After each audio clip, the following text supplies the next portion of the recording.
This is RNM Recaps here. In this video, I will recap one of the romantic films from 2021, titled, A Beautiful Curse.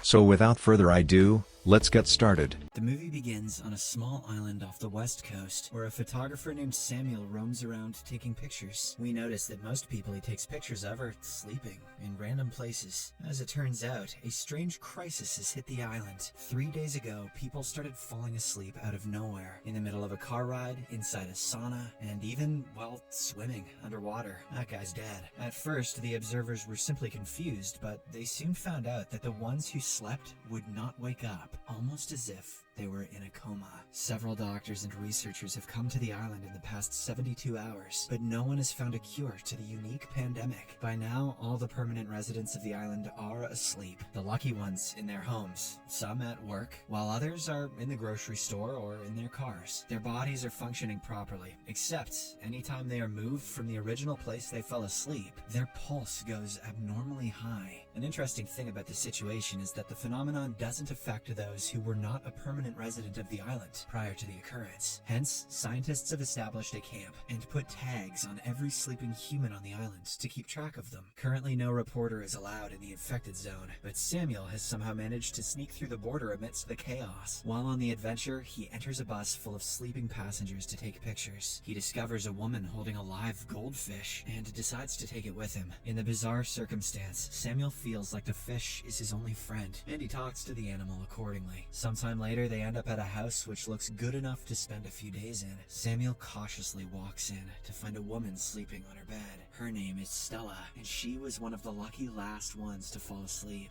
Samuel avoids invading her privacy and stays in the other room, not realizing that the researchers are outside his house guarding the area. Since everyone conscious has been asked to leave the island, he is afraid he will be punished if found. The following day, Samuel dreams of going to the grocery store and running into Stella, but she hardly pays any attention to him. Oh, not even in his dreams. He is woken up abruptly when he calls her by her name, and she asks him how he knows it. A new day sparks a new adventure for Samuel as he talks to a sleeping Stella while listening to the news on the radio. The entire world is talking about the pandemic, and the bizarre controversies are starting to roll in. Laughing at them, Samuel decides to explore the island in the daylight. The first person he notices is a handyman stuck to a tree, sleeping peacefully. He also finds out the animals on the island are still alive, and wonders who is taking care of them. After about an hour of walking, he reaches the church, where a large group of people are unconscious. Taking a few pictures, Samuel settles into a seat and falls asleep. In his dream, he and Stella are sitting opposite each other in a restaurant. They act like they have known each other forever and chat about what Samuel is doing on the island. Stella doesn't approve that he is taking advantage of the situation for money, but Samuel argues that he is there for the experience, not the money. Later the money maybe, but not now. Later on, he returns home and goes through Stella's belongings to find her daily journal. As he reads it, his connection to Stella gets stronger, and he continues dreaming about her. In the dream, she tells him that she was one of the last ones to get hit. The first person she saw falling unconscious was her piano teacher, who slept in the middle of a class. On being asked if she was scared, Stella replies that she was more confused. The doctors and researchers came, but only discovered that the people should not be moved from the places they fell asleep. Stella finds it funny that there is a chance her heart will explode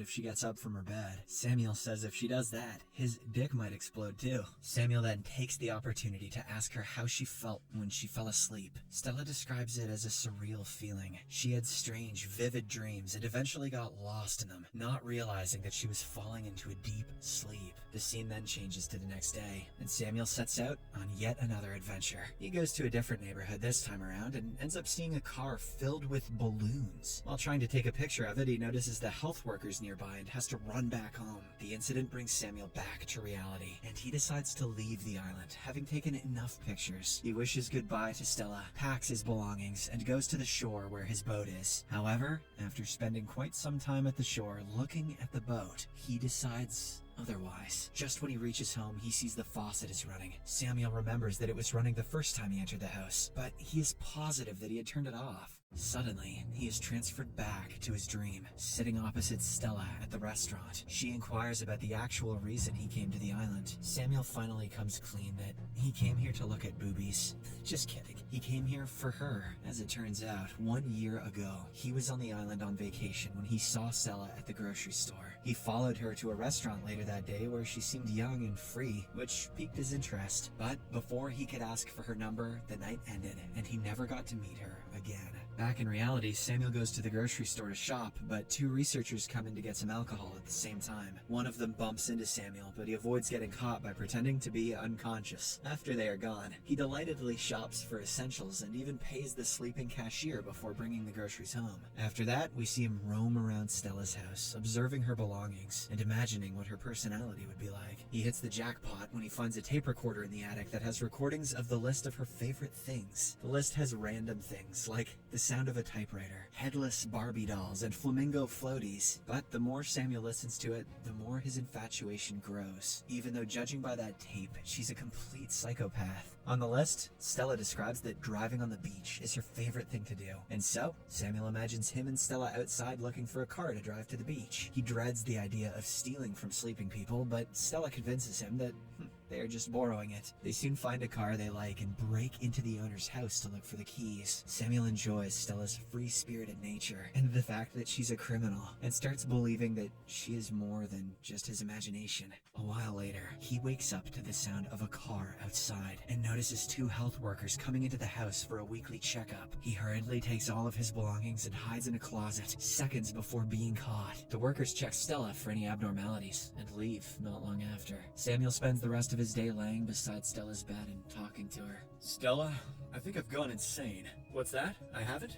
Oh, that's a relief. The next day, he yet again goes to the attic and plays the second part of her tape. This time, she talks about the things she hates and reveals that she feels lonely and vulnerable. Samuel wishes he could do something to make her feel better, which in turn makes him feel helpless. Yet again, he drifts into his imagination and starts chatting with her. The duo talks about soulmates and how everyone has one. Samuel suggests they might be each other's soulmate, but Stella doesn't believe it. Coming back to reality, Samuel finally decides to go back home, now that he has no purpose to be on the island. He makes it halfway to the dock, but cannot get himself to leave Stella. At night, he returns home and gets high off Stella's stash, dreaming about them smoking together. Starting that day, he makes it his mission to do all the things that were on Stella's list of things she loved. He makes lasagna and drinks beer out of a wine glass for the same reason. When tipsy, Stella appears in his dreams, furious about him not leaving her alone. She declares that the version of Stella he knows from her journals and tapes is not her. Samuel recognizes that she is right. After all, he has never talked to her in real life, and their relationship is entirely in his head. As he tries convincing himself coming to the island was not a mistake, Stella asks him to leave her alone and disappears into the darkness. In the following scene, Samuel once again decides to leave, but his journey is different this time around. He feels extremely thirsty on his way and gets strange hallucinations. To quench his thirst, he breaks into an apartment, but the more he drinks, the thirstier he gets. The walls start closing on him, filling him up with anxiety, which is when he realizes he is about to fall asleep like the others. As he tries his best to stay awake, he gets a call from imaginary Stella, who calls him back home. He suddenly wakes up and returns to her house in a hurry, asserting that if falling asleep is inevitable, he would rather sleep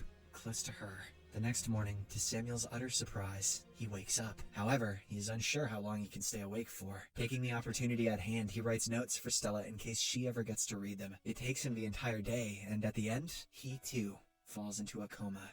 Time passes, and a few days later, Stella moves in her sleep. Things take a turn when she opens her eyes. Wide awake after being asleep for more than a week, she realizes that she has no energy and goes to drink water from the faucet. This is when she sees a second toothbrush on the counter and figures someone else has been living with her. While cautiously approaching a sleeping Samuel in the living room, Stella is more confused than scared. She wants to wake him up, but gives up after a few tries. The house is filled with random objects she likes, like a Barbie without her head and a giant flamingo floaty. Stella is pleasantly surprised to see them, but it washes away. As soon as she finds out Samuel read her journals and listened to her tapes, in a fit of rage, she hits him several times and discovers the notes he wrote for her. In them, he apologizes to her for listening to her tapes and assures her that she is like everyone else. He tells her feeling lonely and building up a defense system is okay, but asks her to be herself. The notes overwhelm Stella as she figures out that the stranger in her house knows her inside out, and she too feels like she has known him forever. In the next few days, she gets several dreams with Samuel in them. They chat about his likes, dislikes, fears, and responsibilities, as he did with her in his dreams. Even though they have not even met each other in real life, Stella knows they are connected. Hence, she takes care of him like he did to her. Then comes the morning when Stella wakes up later than usual, to a pleasant surprise. Samuel is no longer on the sofa he was sleeping on. The two meet each other in the kitchen for the first time, but to them, it feels like they are lovers reuniting after decades. Samuel introduces himself and shakes hands with her, delighted to know that she is just as happy to meet him. In the final scene, we are brought back to the bus where it all started. The woman whose goldfish Samuel had stolen wakes up from her sleep, and we see that she now has 2 fishies in her hands instead of 1. I hope you enjoyed the recap. Check out our channel for more videos like these. Don't forget to like the video, subscribe to our channel and comment on how you found the video. See you soon.